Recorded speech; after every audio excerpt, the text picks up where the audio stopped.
കായലൊരു പറ നെല്ലു പൊലിച്ച് എന്ന് തുടങ്ങുന്ന പാട്ടിന്റെ വായ്ത്താരിയായിട്ടാണ് നമ്മൾ ഇത് ഉപയോഗിക്കുന്നത്. പിന്നെ ഓദിത്തിത്താരോ ദിത്തിത്തേ ദിത്തേ തകതെയ്തോ ഓദിത്തിത്താരാ ദിത്തിത്തേ ദിത്തേ തകതെയ്തോ വഞ്ചിപ്പാട്ടിന്റെ വായ്ത്താരിയായിട്ടാണ് നമ്മൾ ഇത് ഉപയോഗിക്കുന്നത്. പിന്നെ നമ്മൾക്ക് ഇത്തരത്തിലുള്ള ഒരുപാട് വായ്ത്താരികൾ ഉണ്ട് അല്ലെ. ഇത് ടീച്ചർ കുറച്ച് മാത്രമാണ് നിങ്ങൾക്ക് മുന്നിൽ പറഞ്ഞു തരുന്നത്. അത്തിന്തോ തിന്തോ അത്തിന്തോ വായ്ത്താരികൾ നമുക്കും ഉണ്ടാക്കാം എന്നതാണ് ഒരു പ്രത്യേകത കേട്ടോ. ടീച്ചർ നാടൻ പാട്ട് എഴുതുമ്പോൾ അതിനൊരു വായ്ത്താരി ടീച്ചർ കൊടുക്കാറുണ്ട്. അതുപോലെ നിങ്ങൾക്കും എഴുതാം. പക്ഷേ ടീച്ചർ ഒരു കാര്യം കൂടെ ഓർമ്മിപ്പിക്കുകയാണ്.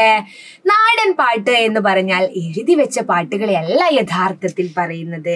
വാമൊഴിയായിട്ട് തലമുറയിൽ നിന്നും തലമുറയിലേക്ക് പ്രചരിക്കുന്ന പാട്ടുകളെയാണ് നമ്മളെ നാടൻ പാട്ടുകൾ എന്ന് പറയാറ്. ഇപ്പൊ പല വിധത്തിലുള്ള നാടൻ പാട്ടുകളും ഇറങ്ങുന്നുണ്ടെങ്കിലും പൂർണ്ണമായും നാടൻ പാട്ടുകൾ എന്ന് പറയുന്നത് വാമൊഴിയായി പ്രചരിച്ചു വന്ന നാടൻ പാട്ടുകളാണ്. അപ്പോ വായ്ത്താരികളെ കുറിച്ച് ഒരു ഐഡിയ എന്റെ മക്കൾക്ക് കിട്ടിയല്ലോ. ഇനിയിപ്പോ 2 വായ്ത്താരി എഴുതാൻ പറഞ്ഞാലും ഒരു പഞ്ഞും ഇല്ലാണ്ട് എന്റെ മക്കൾക്ക് എഴുതാൻ പറ്റുമല്ലോ അല്ലെ. അപ്പൊ ടീച്ചറെ മറ്റൊരു വീഡിയോ ആയിട്ട് മറ്റൊരു ക്ലാസ്സുമായിട്ട് അടുത്ത ക്ലാസ്സിൽ വരാം. അതുവരേക്കും ബൈ.